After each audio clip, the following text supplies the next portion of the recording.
Thanks for joining me in this distillation of the following and counting the breath chapter of Katsuki Sekida's book, Zen Training.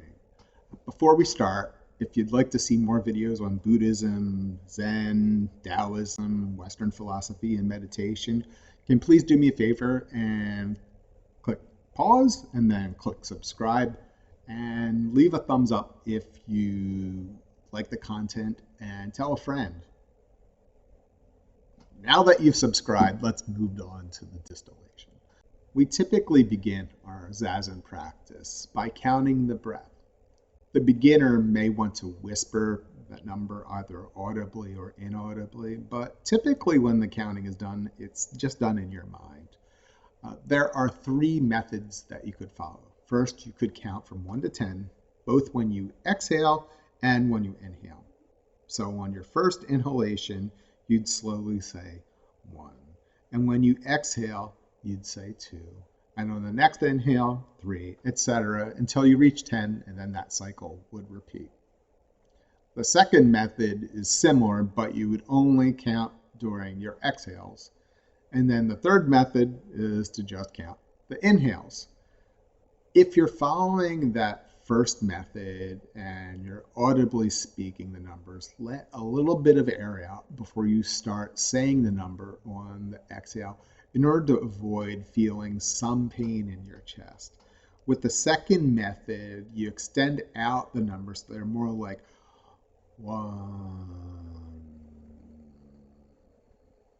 But you exhale beyond what you typically exhale. More like the deep exhalation from the previous chapter.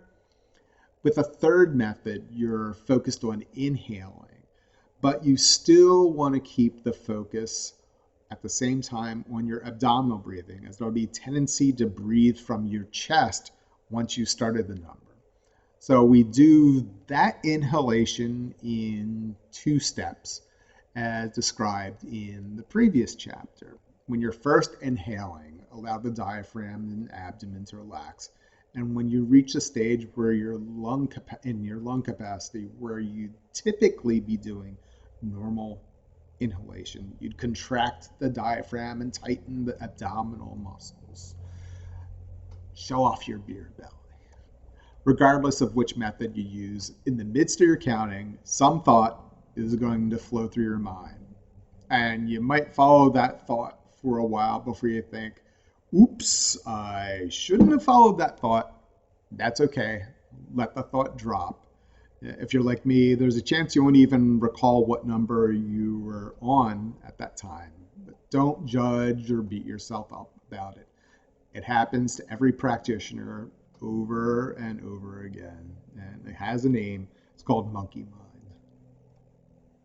There's 2 different types of attention at play when we count the breaths, both diffused attention and focused attention. We're focused on counting the breaths, yet at the same time, we don't want to miss the count. Sekida doesn't mention that the beginner or someone who's been practicing for a while also has diffuse attention on posture and breathing too. It can be difficult to keep both forms of attention there simultaneously. So it takes a great bit of effort. So who says that we're just sitting there when we're doing meditation? Then Sekida shifts his discussion to the 2 different types of samadhi, both positive and negative samadhi. Quite frankly, the explanation the editor gives in the introduction I find to be superior to Sekida's here. So if what I distill here still leaves you confused and something to be desired, please refer to the editor's introduction for that. Sekida finds that positive samadhi is an active type of samadhi where there's a definite conscious action. You might reach this in the counting of the breath where you're exerting your consciousness on the count. But with absolute samadhi, the consciousness has practically no activity. And that's the basis for Zen activities. And it's needed for pure existence. He finds that people have been confused by these two different types of samadhi. The Rinzai sect focuses more on positive samadhi through an emphasis on koans, also known as Kana Zen, while with the Soto sect, the emphasis is on shikantaza, and that is sometimes called just sitting. And the focus there is more on absolute samadhi.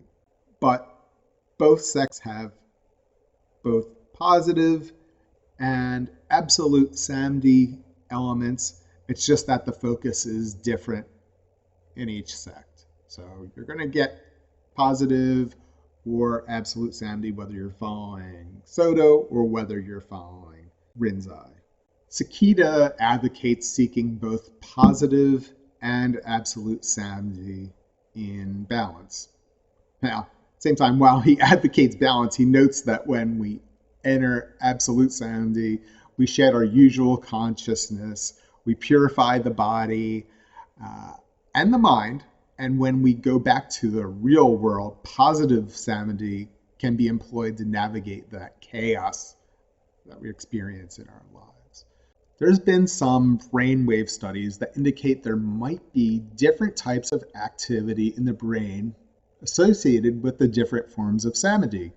When looking at the EEG, so that's electroencephalogram, of Kundalini yogis compared with Soto Zen masters, the yogis exhibited increased beta rhythms during their samadhi, while the Zen masters had alpha waves, which increased in amplitude, followed by theta waves. Beta waves are something that indicates an increase in cortical activity, while alpha waves increase when someone isn't really thinking much, but at the same time they're awake. And then the theta waves could denote an entrance into absolute samadhi. He thinks the increase in beta waves might be the entrance into positive samadhi. Let's summarize that briefly. It's kind of confusing there. So the yogis exhibit the beta waves, which indicate positive samadhi. The Zen masters have alpha waves, which indicate that you're not thinking, but you're still awake. And then they go into their theta waves, where it could be their entrance into absolute samadhi. Now, that was a study done some time ago, but there's been some more recent studies since Sekida's time indicating that long-term Zen practitioners actually have gamma brain waves of high amplitude and long-range synchronicity that seemingly confirm that Zen meditation produces not relaxation, but an intense, though serene, intention. And that's in a Scientific American Mind article from, I think it was 2005. I'll put a link in the description on that. Now, even though that you might think you're pretty advanced in your practice and you no longer need to count the breaths, I think you'd be incorrect, especially if you're a solo practitioner. You should start your meditation, whether you're a beginner or advanced, with counting the breaths. As you progress, you'll eventually make that switch from counting the breaths to just primarily following the breath. How you breathe when following the breath is significantly different from when you counted the breath. You carefully pay attention to your breath after each inhale and exhale. Start your exhale naturally, but at the end of your normal exhale, contract your respiratory muscles to practically stop breathing. And then let your epiglottis open so air is only slowly escaping. And then the longer it takes for you to let your air out, the quicker it's going to be for you to reach samadhi.